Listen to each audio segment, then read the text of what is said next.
আসসালামু আলাইকুম প্রিয় দর্শক শ্রোতা বন্ধুরা। ভয়ের রাজ্যে হারিয়ে যেতে নতুন আরও একটি এপিসোডে আপনাদের স্বাগত জানাচ্ছি। আমি আরজে রনি। আশা করি মহান আল্লাহ তাআলার অশেষ রহমতে আপনারা সবাই ভালো আছেন। আমাদের আগের চ্যানেলটি রিমুভ হয়ে যাওয়ার পর আমরা হতাশ না হয়ে আবারও শূন্য থেকে শুরু করেছি।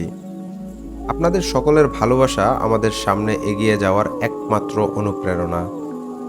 আপনাদের ভালোবাসায় আপনাদের ভালোবাসার চ্যানেলটি নিয়ে এগিয়ে যেতে চাই বহুদূর।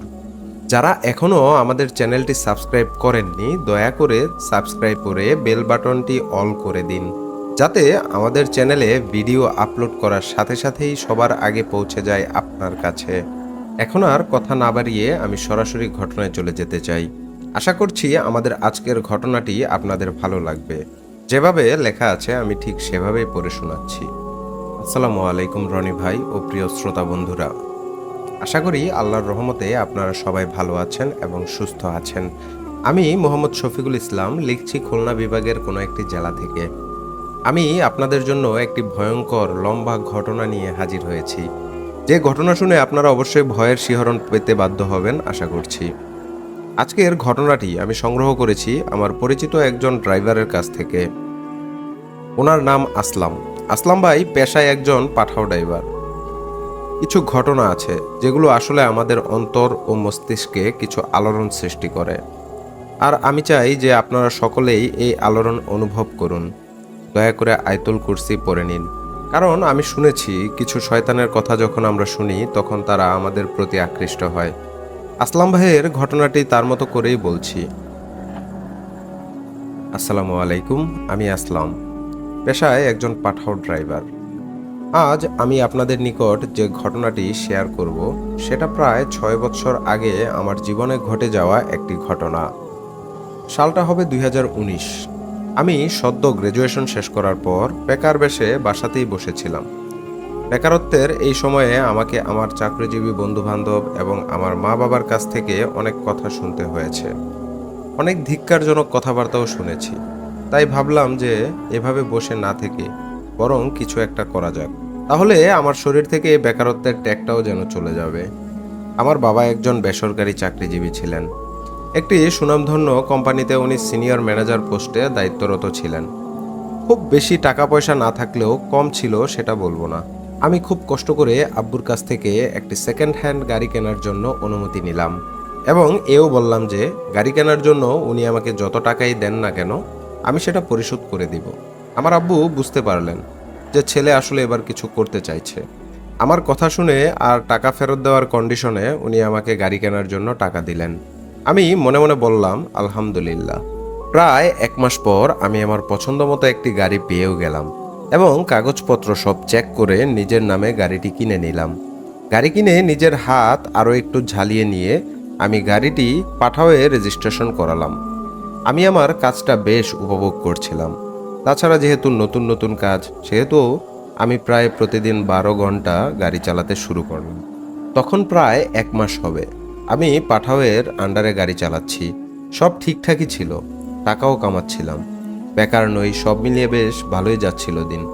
যদিও আমার বন্ধুরা আমাকে অনেক বোঝানোর চেষ্টা করেছে যে রাতে গাড়ি চালানো ঠিক নয়, কিন্তু আমি তাদের কোনো কথাই শুনিনি।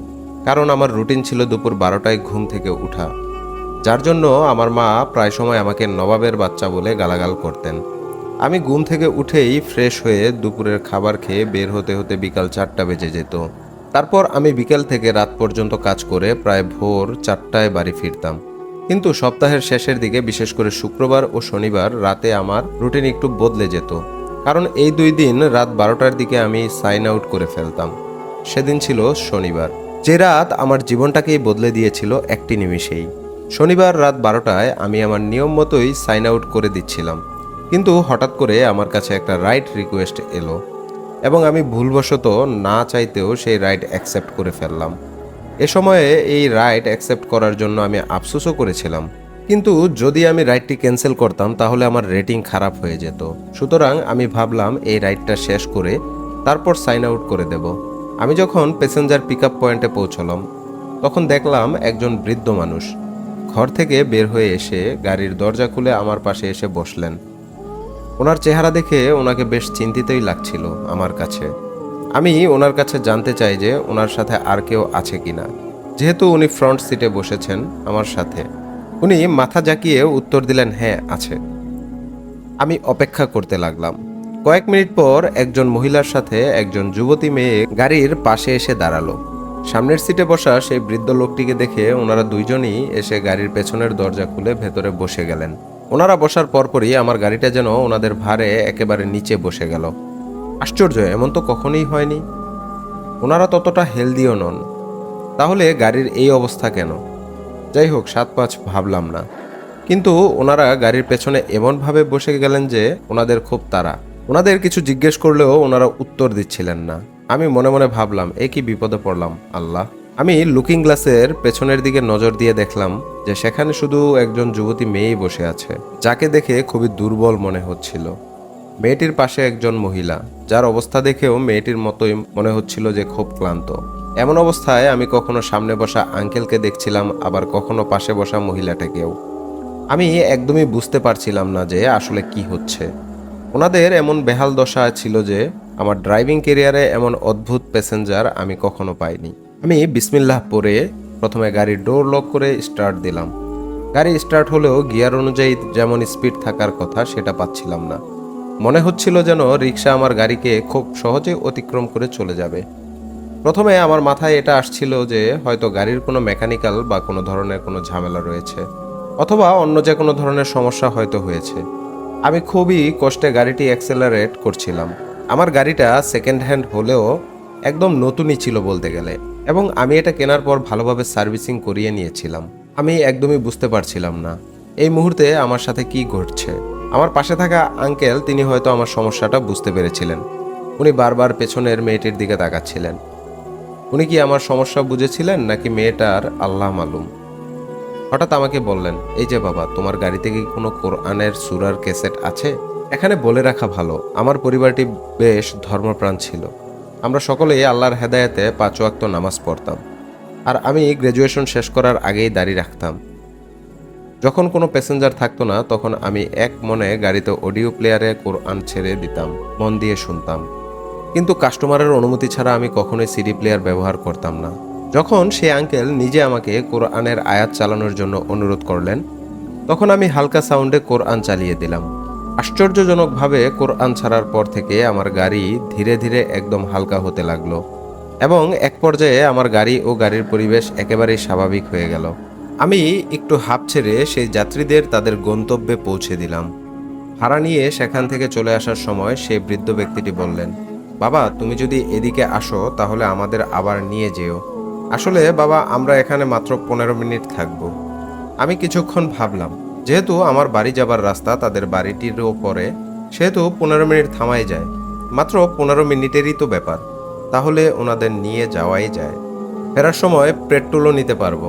আমি ওনাদের বললাম, জি আঙ্কেল, আমি অপেক্ষা করছি।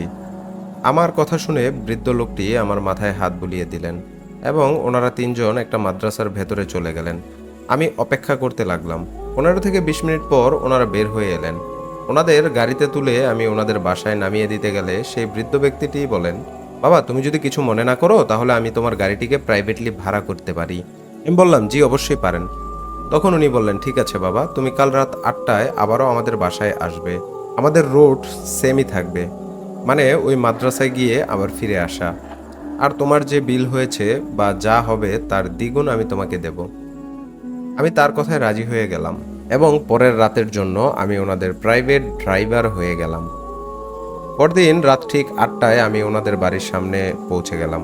ওনারা 3 জন মিলে গাড়িতে উঠে বসলেন, আর যেমন প্রথমবার হয়েছিল আবারও তেমন শুরু হলো।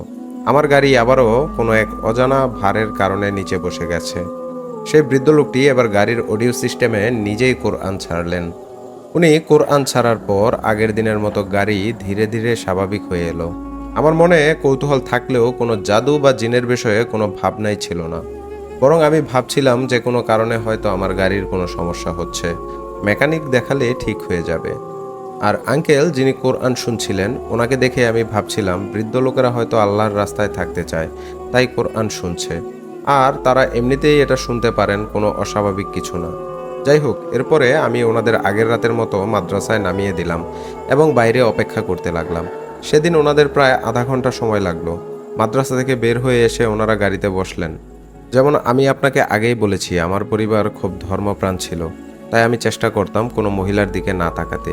যদি ভুলবশত কখনো চোখ পড়তো তাহলে সেটা আল্লাহ আমাকে যেন মাফ করে দিয়ে থাকেন সেজন্য প্রার্থনা করতাম। কিন্তু আমি কখনো ইচ্ছে করে কোনো মহিলার দিকে তাকাইনি।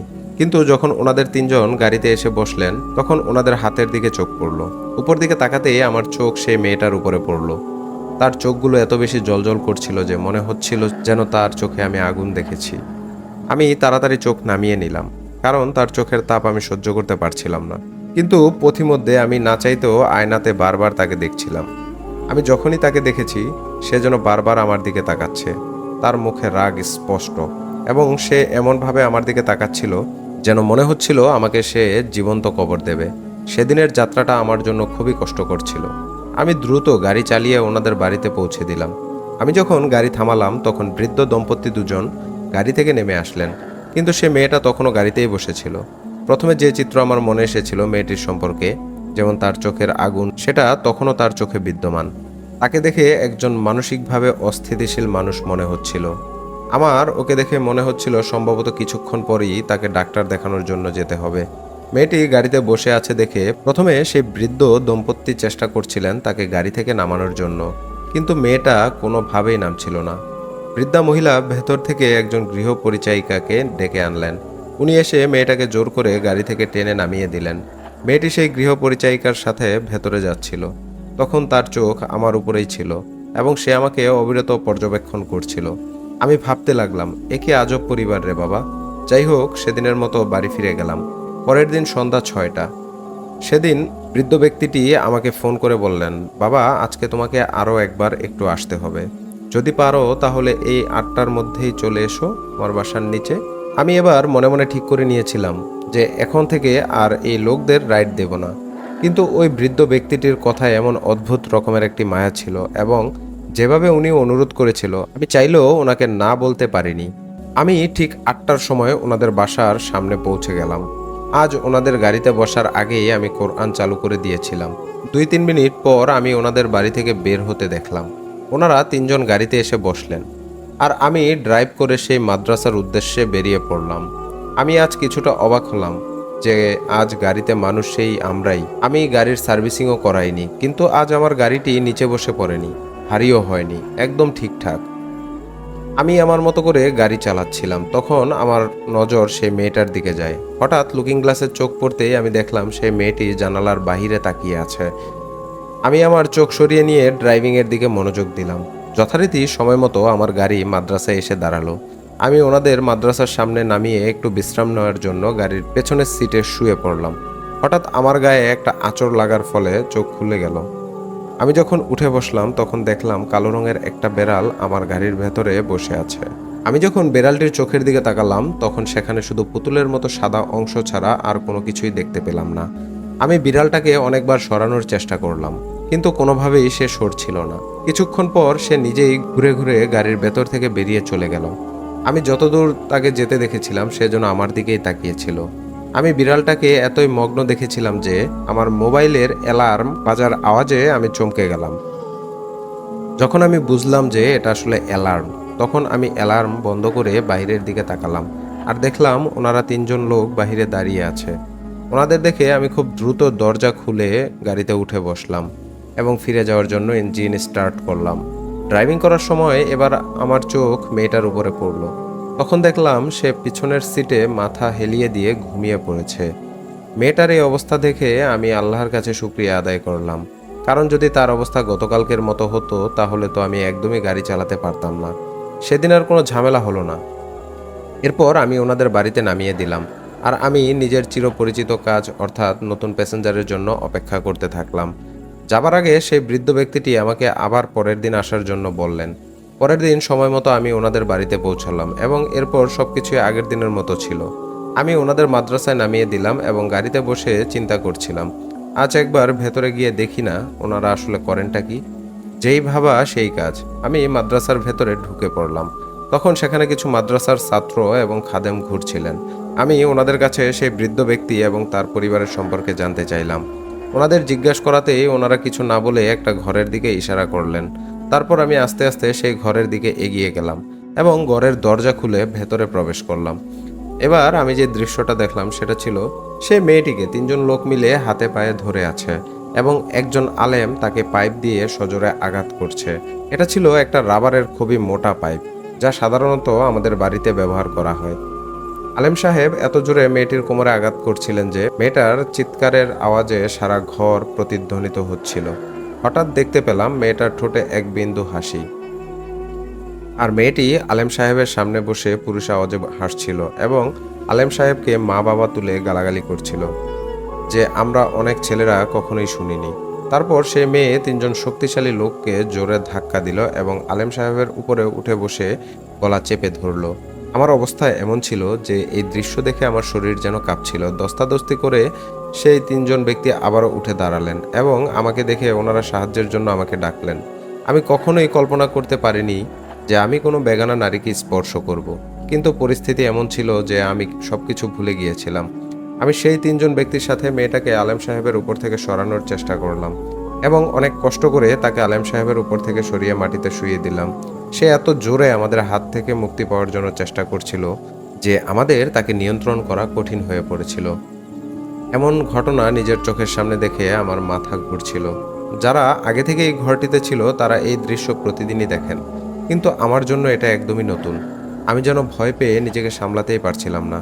আলেম সাহেব উঠে গিয়ে ওনার হাতে থাকা পানির বোতল থেকে মেয়েটির শরীরে পানি মারতে লাগলেন আর সেই রাবারের পাইপটি দিয়ে তার কোমরে আঘাত করতে লাগলেন। কয়েক মিনিট পর সে মেয়েটির হুঁশ ফেরে এবং পুরোপুরি স্বাভাবিক হতেও শুরু করে।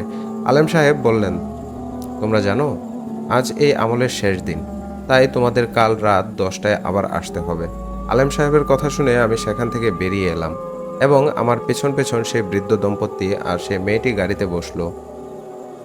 আমি ওদের তিনজনকে নিয়ে গাড়ির ভেতরে ছিলাম এবং তখন পর্যন্ত আমার পা কাঁপছিল। আমি ড্রাইভিং করার মতো অবস্থায় ছিলাম না। আমার মনে হচ্ছিল আমি সেখান থেকে পালিয়ে যাই। এছাড়াও আমি সেই বৃদ্ধ দম্পতির কাছে কিছু জিজ্ঞেস করার সাহস পাচ্ছিলাম না। কিছুক্ষণ পর নীরবতা ভেঙে বৃদ্ধ লোকটি নিজেই কথা বলতে শুরু করেন। তিনি বললেন ওনার মেয়ে কলেজ থেকে কোনো এক ট্রিপে গিয়েছিল এবং সেখানে তার বন্ধুদের সাথে বাকি 5টা মেয়ের মতোই ট্রিপ উপভোগ করছিল। সন্ধ্যার পর সবাই রুমে ফিরে এলেও ওনার মেয়ে নাকি রুমে ফিরে আসেনি। প্রায় রাতের দিকে হোটেল থেকে একটু অদ্ভুত একটা জিনিসের উপর ঝুলন্ত অবস্থায় তাকে পাওয়া যায়, আর এরপর থেকেই তার অবস্থা নাকি এমন হয়ে গেছে। যখন সেই আঙ্কেল আমাকে মেয়েটির এই অবস্থার কথা বলছিল, তখন হঠাৎ করে মেয়েটা তার গলা বদলে কিছু বলতে শুরু করলো। আঙ্কেল তখন কোরআনের সিডি চালু করে ভলিউম বাড়িয়ে দিলেন, আর মেয়েটি গভীর ঘুমে চলে গেল। নিজেকে সামলে আমি তাড়াতাড়ি সেখান থেকে বের হয়ে এসে ওনাদের নামিয়ে নিজের বাসায় ফিরলাম। সেদিন সেই রাতটা আমার ঘুমের মাঝে আমি এত বাজে রকমের দুঃস্বপ্ন দেখেছি যা বলার বাহিরে। স্বপ্নে আমি মেয়েটার সাথে অনেক মানুষের মুখ দেখলাম, যারা আদতে মানুষ ছিল কিনা আমার জানা নেই। তাদের মুখগুলো ভয়ঙ্কর রকমের ফ্যাকাশে ছিল। অনেকবার রাতের বেলা আমি ভয়ে উঠে বসেছি আর এভাবেই ঘুমানোর বৃথা চেষ্টা করেছি। সেদিন আমি আমার মোবাইল অফ করে দিয়েছিলাম, কারণ আলেম সাহেব যিনি মাদ্রাসার ওই মেয়েটিকে চিকিৎসা করছিলেন তিনি বলেছিলেন যে আজ মেয়েটার চিকিৎসার শেষ দিন। আমি আসলে আজ আর যেতে চাচ্ছিলাম না। আমি দুপুর পর্যন্ত মোবাইল অফ রেখেছিলাম, তারপর সন্ধ্যার দিকে অন করলাম। তখন আমার হোয়াটসঅ্যাপে আঙ্কেলের মেসেজ আসলো। তিনি হতভাগ্য হয়ে আমাকে বলছিলেন তিনি চান না যে তার মেয়ের এরকম পরিস্থিতিতে অন্য কেউ আসুক বা এই ব্যাপারটা জানুক। ব্যাস, তারপর আমি আমার মহান স্বভাবের কারণে রাত 10টার আগেই ওনাদের বাসায় পৌঁছে গেলাম। আমি ওনাদের তিনজনের সাথে কিছু সময় কাটালাম এবং ফাইনালি ওনাদের নিয়ে মাদ্রাসার দিকে ড্রাইভ করতে শুরু করলাম। গাড়ি চলছিল। মাঝরাস্তা আসা মাত্রই কয়েক মিনিটের মাঝে একটা ঘটনা ঘটে গেল। তখন আমরা মাত্র অর্ধেক রাস্তা পার হয়েছিলাম। ব্যাকসিটের পেছন থেকে কেউ একজন পুরুষের গলায় বলছিল, এই জানোয়ারের দল, তোরা আমাকে কোথায় নিয়ে যাচ্ছিস? এই ভয়ঙ্কর আওয়াজ শুনে আমার পুরো শরীর একটা ভয়ের কাঁপুনি দিয়ে উঠল। আঙ্কেল আমার কাঁধে হাত রাখলেন এবং উচ্চস্বরে কোরআন পাকের আয়াত পড়তে শুরু করলেন। আমার পরিস্থিতি ইতোমধ্যেই খুব খারাপ হয়ে গিয়েছিল, কারণ আমি এসব কিছু প্রথমবারের মতো এক্সপিরিয়েন্স করছি। সেজন্য হয়তো ভয়টা আরও বেশি ছিল। কিছুক্ষণের মাঝেই আমি অনুভব করলাম যে আমার গাড়ির স্টিয়ারিং যেন অন্য কেউ নিয়ন্ত্রণ করছে। মেয়েটা আমাকে বলছিল, এদের সাহায্য করার জন্য আমি নিশ্চয় প্রতিশোধ নিব। আমি কোনো কথা বলতে পারছিলাম না, কিন্তু মেয়েটা অনবরত আমাকে ধমকে যাচ্ছিল। মেয়েটার ধমক শুনে আমি চমকে উঠি। আমি বৃদ্ধ ব্যক্তিটিকে বললাম, আঙ্কেল, আপনি আমাকে কোথায় ফাঁসিয়ে দিলেন? আমার এই ঝামেলার সাথে কি সম্পর্ক? তখন তিনি উত্তরে বলেছিলেন, বাবা, শুনতে খুব অদ্ভুত লাগবে জানি, তবুও বলছি যে আমাদের দোয়ার কারণে ইনশাল্লাহ তোমার কোনো ক্ষতি হবে না। এটা একটা শয়তানি জিনিস, মানুষকে ভয় দেখানোর চেষ্টা করে। ভয় পেও না বাবা। ওনার কথা শুনে আমি আর ওনাকে কি বলবো। উনি বলেছিলেন যে তার জান প্রাণ দিয়ে তিনি চেষ্টা করছেন, ভয়ের কিছু নেই। আমি যেন মাথা থেকে পা পর্যন্ত ভাবনায় পড়ে গিয়েছিলাম। অবশেষে আমি তাদের মাদ্রাসার সামনে নিয়ে আসলাম। গাড়ি থেকে নেমেই আমাকে রেখে ওনারা দ্রুত পায়ে মাদ্রাসার ভেতরে চলে গেলেন। এদিকে আমি খুব কষ্টে নিজেকে কন্ট্রোল করার চেষ্টা করছিলাম। এও ভাবছিলাম যে ভেতরের মেয়েটির উপর কি হচ্ছে। এসব ভেবে আমি গাড়ির বাইরে একা দাঁড়িয়ে থাকতে পারলাম না। ভাবলাম মাদ্রাসার ভেতরে যাই এবং আমি ঘরের বাহিরে বসবো আর দেখব ভেতরে কি হচ্ছে। এই ভেবে আমি মাদ্রাসার ভেতরে চলে গেলাম আর আস্তে আস্তে সেই ঘরটার দিকে এগোলাম। মাদ্রাসার ভেতরে এতটা অন্ধকার ছিল যে মনে হলো বাহির থেকে কোনো কিছুই দেখা অসম্ভব। এই ভেবে আমি ঘরের ভেতরে চলে গেলাম। আশা করেছিলাম সেই ঘরের ভেতরে কিছু মানুষ থাকবে। এরপর যখন আমি ঘরের ভেতরে প্রবেশ করলাম, তখন সেই একই দৃশ্য। তিনজন পুরুষ মানুষ মেয়েটার চারপাশে দাঁড়িয়েছিল। সেই তিনজনই খুব সচেতনতার সাথে মেয়েটিকে পাহারা দিচ্ছিল, কেউ তাকে আক্রমণ করতে যেন না পারে। মেয়েটিকে দেখলাম পুরুষের গলায় আলেম সাহেবের দিকে তাকিয়ে ইচ্ছেমতো গালাগাল করছে। আলেম সাহেব মেয়েটির কাছে এসে তার হাত ধরলেন আর বললেন, থাম শয়তান, তুই যদি আমার আসল শক্তি দেখিস তাহলে তুই এখান থেকে পালিয়ে যাবি। মেয়েটা প্রতিউত্তরে বলল, আমার হাতে একটা শেষ লেখার ঘর আছে। এই বলে সে হাসতে লাগলো। সারা মাদ্রাসায় যেন অন্ধকার নেমে এলো, আর এই অন্ধকারে মেয়েটির হাসির শব্দটা কেমন যেন প্রতিধ্বনিত হচ্ছিল। তারপর আলেম সাহেব একটি মোমবাতি জ্বালালেন। আমরা তখন মোবাইলের টর্চ অন করলাম। তখন কথায় কথায়, আয়াতে আয়াতে যুদ্ধ শুরু হয়ে গিয়েছিল। আলেম সাহেবের মুখে অনবরত আয়াত উচ্চারিত হচ্ছিল, আর মেয়েটা সবার সামনে বসে অনবরত গালাগাল করছিল। তারপর সেই মেয়ে বসে বসে 5 ফুট দূরের জানালার দিকে কিছু একটা ছুঁড়ে মারল। আলেম সাহেব হঠাৎ করে তার হাত দিয়ে সেই জিনিসটাকে ধরতে গেলেন।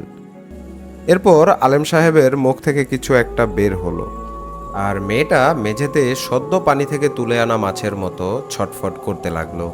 মনে হচ্ছে তার জীবনের আলো হয়তো নিভে আসছে। সে 2 হাত দিয়ে নিজের মাথা চেপে ধরেছিল এবং কিছুক্ষণ পরপরই মেয়েটা অচেতন হয়ে যাচ্ছিল। তারপর আলেম সাহেব তার আব্বুকে বলতে শুরু করলেন, দেখেন ভাইজান, সে তো এখান থেকে চলে গেছে, কিন্তু আপনাদের এখানে আরও 1 সপ্তাহ আসতে হবে আর আমাকে একটু সময় দিতে হবে। আলেম সাহেবের কথা শেষ হতেই আমরা মেয়েটিকে উঠিয়ে গাড়িতে নিয়ে শুইয়ে দিলাম। আমি যত দ্রুত সম্ভব তাদেরকে বাড়িতে নামিয়ে দিলাম। হঠাৎ আমার পেছনের সিট থেকে ওই পুরুষালী আওয়াজটা ভেসে এলো, যে আওয়াজটা সেই মেয়েটার মতো লাগছিল। যখন আমি পেছনে তাকালাম, আমি পাথরের মতো হয়ে গেলাম। আমার শরীরের রক্তহীন হয়ে গেল। আমার গাড়ির পেছনের সিটে সেই কালো বেড়ালটাকে দেখতে পেলাম, যাকে আমি 2-3 দিন আগে মাদ্রাসায় দেখেছিলাম। তার চোখ যেন আগুনের শিখার মতো জ্বলজ্বল করছে। সে আমার দিকে অপলক দৃষ্টিতে তাকিয়ে আছে। তারপর হঠাৎ একটা বড় আওয়াজ শোনা গেল, আর আমি যখন চোখ খুললাম তখন আমি হাসপাতালের বেডে শায়িত ছিলাম। আমার সামনে আমার পরিবার দাঁড়িয়ে ছিল, তার সঙ্গে সেই বৃদ্ধ ব্যক্তিটিও। নিজেকে এভাবে হাসপাতালে আবিষ্কার করে আমি রীতিমতো অবাক হয়ে গিয়েছিলাম। আমি আমার মাথায় প্রচণ্ড প্রেসার দিয়ে ভাবলাম, আসলে কি ঘটেছিল আমার সাথে, আমি হাসপাতালে কেন? এরপর আমি আমার পরিবারের কাছ থেকে জানতে পারলাম আমার হাসপাতালে আসার কারণ। আমার আব্বু আম্মু আমাকে বললেন, বাবা, তোমার একটা খুব খারাপ অ্যাক্সিডেন্ট হয়েছিল, তোমার গাড়ি একটা পিলারের সাথে ধাক্কা খেয়েছে। আলহামদুলিল্লাহ যে আল্লাহ তোমাকে প্রাণে বাঁচিয়ে দিয়েছেন। আমি আবার আমার স্মৃতিতে মনোনিবেশ করতে শুরু করলাম, কারণ শেষ যে জিনিসটা আমি মনে করতে পারছি সেটা ছিল একটা কালো বিড়াল, যা আমার গাড়ির পেছনের সিটে বসেছিল। তারপর হঠাৎ একটা বড় আওয়াজ শুনলাম। আমি সেই আঙ্কেলের দিকে তাকালাম এবং জিজ্ঞেস করলাম, আপনি এখানে কিভাবে এলেন? তখন আমার পরিবার বলল যে এই আঙ্কেল আমাকে হাসপাতালে নিয়ে এসেছেন। আসলে যা ঘটেছিল সেটা হলো, যখন আমার গাড়ির অ্যাক্সিডেন্ট হয়েছিল তখন সেখানে অনেক লোক জড়ো হয়ে গিয়েছিল। যেহেতু আমার মোবাইলে পাঠাওয়ের অ্যাপ ছিল, সেহেতু আমার মোবাইল লক হয়নি। সেখানে উপস্থিত লোকেরা যখন আমার কল লিস্ট চেক করলেন, তখন শেষ ডায়াল নাম্বারটি হচ্ছে সেই বৃদ্ধের এবং তাকে কল করা হয়েছিল। স্থানীয় লোকেরা আঙ্কেলকে আমার অ্যাক্সিডেন্টের কথা জানালে তখন তিনি দারুণ রকমের চিন্তিত হয়ে তাড়াতাড়ি অ্যাক্সিডেন্ট স্পটে আসলেন এবং আমাকে নিয়ে একটি প্রাইভেট কারে করে হাসপাতালে পৌঁছালেন। পরে আঙ্কেল আমার পরিবারকে ফোন করে ডেকে পাঠিয়েছেন। এরপর জানতে চেয়েছিলাম আসলে কি হয়েছিল যে আমার গাড়ি পিলারের সাথে ধাক্কা খেলো। এই প্রশ্ন করাটা আরও একটি সঠিক কারণ ছিল, কারণ পিলারটা রোড থেকে বেশ অনেকটা দূরে ছিল। আমি আমার পরিবারকে 7-5 বুঝিয়ে দিলাম আর আপাতত বাড়িতে চলে যেতে বললাম। আমার ছোট ভাই বাদে বাকি সবাই বাড়িতে ফিরে গেল। এরপর যখন আমার পরিবার সেখান থেকে চলে গেল, তখনই সেই আঙ্কেল বাহানা করে আমার ছোট ভাইকে বাহিরে পাঠিয়ে দিলেন এবং আমাকে জিজ্ঞেস করতে লাগলেন, বাবা সত্যি কথাটা বলো তো, আসলে কি হয়েছিল? আমি ওনাকে সেই বিড়ালের কথা জানালাম আর বললাম যে কাল রাতে আমার গাড়ির ভেতরে আমি বিড়ালটাকে দেখতে পেয়েছিলাম এবং নিয়ন্ত্রণ হারিয়ে ফেলেছিলাম। তারপরই আঙ্কেল আমার কথা শুনে অনেকটাই বিচলিত হয়ে পড়েন এবং বেশ আস্তে করে বললেন, বাবা এবার তোমার পেছনে চলে এসেছে। সেই সময় ডাক্তার এলেন এবং আমাকে পেইন কিলার দিলেন আর অন্যান্য মেডিসিনের প্রভাবে আমি একেবারে পুরোপুরি তন্দ্রাচ্ছন্ন হয়ে যাচ্ছিলাম।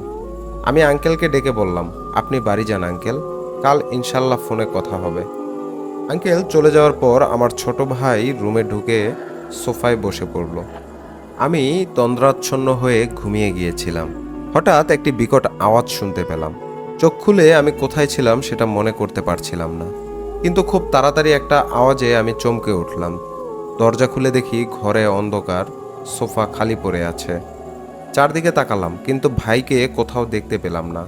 তখন দেখলাম আমার ঘরের দরজা খোলা আর সেখানে একটা ছেলে দাঁড়িয়ে আছে, যার অবয়ব আমি কেবল দেখতে পাচ্ছিলাম, কারণ ঘরটি অন্ধকার ছিল। হঠাৎ তার মুখের দিকে তাকিয়ে আমি তাকে দেখতে পেলাম, তার চোখ দুটো জ্বলছে। আমার জবান একদমই বন্ধ হয়ে গিয়েছিল। আমি শুধু তাকে দেখছিলাম, সে আমার দিকে তাকিয়েছিল। তার মুখের ভাব দেখে মনে হচ্ছিল সে খুব রেগে আছে। যদিও আমি তাকে শুধু দেখছিলাম, তবু মনে হচ্ছিল যে এটা সেই ছেলে যে ওই মেয়েটার সঙ্গে ছিল আর এদের সাহায্য করার জন্য এই হয়তো আমাকে হুমকি দিয়েছিল সে আমার উপর প্রতিশোধ নেবে। আমি বুঝতে পারছিলাম না, আমার মাথায় শুধু একটা চিন্তাই আসছিল। তারপর হঠাৎ করে আমার জবান খুলে গেল। আমি চোখ বন্ধ করে অসহায়ের মতো কাঁদতে শুরু করলাম। যখন চিৎকার করতে করতে আমি বুঝতে পারলাম আমার ভাইয়ের আওয়াজ আমার কানে আসছে, ধীরে ধীরে আমার কানে শব্দ আসতে শুরু করলো। ভাইটা আমার দুশ্চিন্তা নিয়ে দাঁড়িয়েছিল। আমি চারদিকে নজর বোলাচ্ছিলাম। সিচুয়েশনটা এমন ছিল যে কয়েক সেকেন্ড আগে আমি যা দেখেছি, আর তারপর যখন আমি আমার ভাইকে জিজ্ঞেস করলাম তুমি কোথায় চলে গিয়েছিলে, সে বলল আমি তো কোথাও যাইনি, আমি তো সবসময় তোমার কাছেই আছি। আমি বললাম তুমি তো ঘরের লাইটও বন্ধ করে দিয়েছিলে, আর তুমি এখানে লাল চোখওয়ালা কাউকে আসতে দেখেছো? সে অবাক হয়ে আমার দিকে তাকিয়ে বলল যে ভাই লাইট তো অনই ছিল, আমি তো তোমার পাশেই শুয়েছিলাম এবং সজাগে ছিলাম। এসব বলার পর সে আমাকে অনেক বোঝাতে চেষ্টা করলো, ভাই আপনি মনে হয় অদ্ভুত কোনো স্বপ্ন দেখেছিলেন, কারণ কিছুক্ষণ আগে আপনি ঘুমের মধ্যে হঠাৎ উঠে বসেন এবং দরজার দিকে তাকাচ্ছিলেন। আপনার মুখ দেখে মনে হচ্ছিল যেন আপনি কাউকে দেখেছেন। আপনার চোখগুলো অল্প অল্প বন্ধ ছিল, কিন্তু তাও আপনি মনোযোগ দিয়ে কিছু একটা করছিলেন বা শুনছিলেন বা দেখছিলেন। আমার ভাইয়ের কথা শুনে ইনসেপশন সিনেমার কথা মনে পড়ে গেল। যাই হোক, এখন বলছি পরের রাতের কথা। আমি সন্ধ্যায় দ্রুত ঘুমিয়ে পড়েছিলাম। রাত 11টায় যখন আমার চোখ খুলল, আমি দেখলাম আমার ভাই কাউকে খুঁজছে। সে কখনো পর্দার নিচে দেখছে, কখনো বিছানার নিচে দেখছে। আমি ওকে জিজ্ঞেস করলাম, ভাই তুমি কাকে খুঁজছো? তখন সে বলল একটা বেড়াল ঢুকে গেছে, বারবার চেষ্টা করছি এটাকে বের করার, কিন্তু পাচ্ছি না। কি বেড়াল এটা, চোখগুলো কি অদ্ভুত। এইটুকু কথা বলার পরেই আমার মনে একটা প্রশ্ন আসলো, তারপর আমি ওর কাছে পরের প্রশ্নটা করলাম, যা শুনে সে ভীষণ ভয় পেয়ে গেল। আমি জিজ্ঞেস করলাম, তার চোখগুলো কি একদম সাদা ছিল? আমার ভাই উত্তর দিল, হ্যাঁ। ভাই, তুমি তো ঘুমাচ্ছিলে, তুমি কি করে দেখলে? আমি আমার ভাইকে এর পরে আর কিছু বললাম না, কিন্তু মনে মনে ভাবতে লাগলাম এটা আসলে অদ্ভুত ব্যাপার। তারপর আমি ওকে বললাম, ভাই, তারা তোর পিছনে মিশে গেছে, এখন তুইও সাবধানে থাকিস। আমার ভাই আমার কথার মানে বোঝেনি। সে ভাবলো এটা মেডিসিনের এফেক্ট। এরপর থেকে আমার চোখে খুব অদ্ভুত অদ্ভুত স্বপ্ন আসতে শুরু করলো। তখন মনে হলো এই আঙ্কেলের কাছ থেকে পরামর্শ নেই। আমি সেই আঙ্কেলকে ফোন করলাম। করে আঙ্কেলের কথায় বুঝতে পারলাম তিনি সেই আগের আতঙ্কে আছে, কারণ তার রাইড শেয়ার করার পর আমার দুর্ঘটনাটি ঘটেছিল। সেই একই ভয়ে ছিলেন। যখন আমি ওনার খোঁজ খবর নিলাম, তিনি বললেন, বাবা, আমার মেয়ের অবস্থা খুব খারাপ। আমি প্রশ্ন করলাম, কি হয়েছে আঙ্কেল? আঙ্কেল ফুপিয়ে ফুপিয়ে কাঁদছিলেন আর আমাকে বলছিলেন, বাবা, ওরা এবার এসে গেছে। কথাটা শুনে আমার মাথা থেকে পা পর্যন্ত ঠান্ডা হয়ে গেল। আমি ওনাকে জিজ্ঞেস করলাম, তাহলে এখন আপনি কাকে চিকিৎসা করাবেন? সে আঙ্কেল বললেন, সন্ধ্যায় ওই মাদ্রাসার আলেম সাহেব ওনাদের বাড়িতে এসেছেন। আমি যদি চাই তবে যেন আমার ভাইকে নিয়ে তাদের বাড়িতে চলে আসি। আমিও আসলে জানতে চাচ্ছিলাম যে আমার অসুস্থ হওয়ার কারণটা ঠিক কি ছিল। ঠিক করলাম ভাইকে নিয়ে ওনাদের বাসায় যাব। এই ভেবে আমি আর আমার ভাই সন্ধ্যায় ওনাদের বাসায় পৌঁছালাম। ভেতরে গেলাম এবং সেই আলেম সাহেবকে দেখতে পেলাম। একটা জিনিস যা আমাকে খুব অবাক করেছিল, যে এত জোরে ওই মেয়েটিকে পাইপ দিয়ে মারতো। যদি তার জায়গায় অন্য কোনো পুরুষও থাকতো, হয়তো মারা যেত বা অজ্ঞান হয়ে যেত, কিন্তু সেই মেয়ের উপর সেই পাইপের আঘাতের কোনো প্রভাবই পড়তো না। আরেকটা জিনিস যে আমি শুধু ওই দিনই অনুভব করলাম, যখন আমি ঘরের ভেতরে ঢুকলাম এবং ওই আলেম সাহেবকে দেখলাম, তখন আমার চোখের যেন রক্ত চলে এলো। আমার ইচ্ছে হলো আমি তার গলা কামড় দিয়ে ছিঁড়ে ফেলি। এরপর আমি আর কিছু মনে রাখতে পারিনি সে কি করেছিল। যখন আমার চোখ খুলল, তখন আমি সেই আঙ্কেলের বাড়িতেই ছিলাম এবং তাদের বিছানায় শুয়েছিলাম। আমার পাশে আমার ছোট ভাই বসেছিল আর ওকে খুবই চিন্তিত মনে হচ্ছিল। আমি ওনাদের সবাইকে জিজ্ঞেস করতে লাগলাম, আমি এখানে বিছানায় কেন? আমি তো একটু আগে ওই ঘরে ছিলাম। তখন আঙ্কেল চোখ নিচু করে ফেললেন। কিন্তু ছোট ভাই যেটা বলল সেটা এমন ছিল যে আমি যখনই ঘরে ঢুকলাম, তখন আলেম সাহেব ওই মেয়েটিকে পাইপ দিয়ে আঘাত করছিলেন। আমি নাকি দৌড়ে আলেম সাহেবের সামনে গিয়ে পাইপটা তার হাত থেকে ছিনিয়ে নিলাম এবং সেই পাইপ দিয়ে আলেম সাহেবকে আঘাত করতে শুরু করলাম। আমার ভাইয়ের ভাষ্যমতে আলেম সাহেবকে মারার সময় নাকি আমার চোখ বন্ধ ছিল। এরপর আলেম সাহেব ওনার পাইপ আর ওনার লোকজনকে নিয়ে সেখান থেকে পালিয়ে গেলেন এবং যাওয়ার সময় বলে গেলেন, এটা আমার সাধ্যের বাহিরে। আজ যে অঘটন ঘটলো, এসব কিছু আমি একা একাই করেছি। আমার একদম বিশ্বাস হচ্ছিল না। আমি কোন মুসিবতে ফেসে গেছি বুঝতে পারছিলাম না। আঙ্কেলকে দেখে খুবই খারাপ লাগছিল, কারণ উনি নিজেকে এর জন্য দোষী মনে করছিলেন। তারপর কেন জানি না ওনার মেয়ে হঠাৎ করে ঘরের ভেতরে ঢুকে পাগলের মতো হাসতে শুরু করলো। তারপর আমার দিকে তাকিয়ে সে বলল, দেখেছিস, আমরা তো বলেছিলাম ওকে সাহায্য না করতে। তার পর মুহূর্তে যা ঘটলো, আঙ্কেল তার মেয়ের কাছে গেলেন আর মেয়ের গালে 2টা থাপ্পড় মারলেন। তাকে থাপ্পড় মারার পর তার চুল ধরে উঁচু গলায় আঙ্কেল বললেন, তোর যা কিছু আছে সেটা এই মেয়ের সঙ্গে আছে। ছেলেটাকে বিরক্ত করিস না। সে তো শুধু একটা ট্যাক্সি ড্রাইভার। সে আমাদের টাকা নিয়ে মাদ্রাসায় ড্রপ করতে গেছে। আঙ্কেলের এই আচরণ দেখে আমরা অবাক হয়ে গিয়েছিলাম, হতাশ হয়েছিলাম। কিন্তু হয়তো সে শয়তান আঙ্কেলের এই আচরণ দেখে ভয় পেয়ে গিয়েছিল, কারণ সে ওনার দিকে ভীত চোখে তাকাচ্ছিল, যেন ওনাকে কিছুই করতে পারছে না। আমি ছোট ভাইয়ের দিকে তাকিয়ে বললাম, জলদি এখান থেকে বের হও। তারপর আমরা দ্রুত আব্বুর গাড়িতে বসে সেখান থেকে বের হয়ে গেলাম। এরপর যা ঘটলো তা আল্লাহর কাছে যতই শুকরিয়া আদায় করি ততই কম হবে, কারণ এরপর কখনো আমার সঙ্গে এমন কিছুই হয়নি। কোনো দুঃস্বপ্ন আর দেখছি না, আর কখনোই ওই বিড়ালটি আমার চোখে পড়েনি। কিন্তু একটা বিষয় যে আমাকে আজও খুব দুঃখ দেয়, সেটা হলো আমার স্বার্থপরতার কারণ। এরপর আমি সেই আঙ্কেলের নাম্বারটি ডিলিট করে দিয়েছি এবং তার সাথে সব রকমের যোগাযোগ বন্ধ করে দিয়েছি, কারণ আমার মনে হচ্ছিল আমি যদি তার সাথে সম্পর্ক রাখি তাহলে আবার বিপদে পড়তে পারি। আর এরপর আমার ভাই, আমার পরিবারের যদি কিছু হয়, এই ভয়ে আমি স্বার্থপরতার আশ্রয় নিয়েছিলাম। কিন্তু তারপরেও আমি ওনাদের খোঁজ খবর নেই। কোভিডের পর ওনাদের ঠিকানায় গিয়ে জানতে পারি ওনারা কোভিডের আগেই নাকি বাসা বিক্রি করে কোথাও চলে গেছেন। এই বলে তিনি তার ঘটনাটি শেষ করেছেন। আজকের ঘটনাটি বেশ বড় ছিল। আমার কাছে ঘটনাটি বেশ ভালোই লেগেছে। ঘটনাটি অগোছালো থাকার জন্য পড়তে একটু সমস্যা হয়েছে, এর জন্য আপনাদের কাছে ক্ষমা চেয়ে নিচ্ছি। আশা করি আপনাদেরও ভালো লেগেছে। ঘটনা সম্পর্কে আপনার মূল্যবান মতামত জানিয়ে দিন কমেন্টসের মাধ্যমে। ভালো লাগলেও জানান, ভালো না লাগলেও জানান কমেন্ট করে। ঘটনাটি ভালো লাগলে একটি লাইক করুন আর বন্ধুদের সাথে বেশি বেশি শেয়ার করুন। আবারও ফিরে আসবো আপনাদের জন্য নতুন কোনো ভয়ঙ্কর সত্য ঘটনা নিয়ে। সে পর্যন্ত সবাই ভালো থাকুন, সুস্থ থাকুন, এই কামনায় সকলকে ধন্যবাদ জানিয়ে আজকের এপিসোড এখানেই শেষ করছি। আল্লাহ হাফেজ।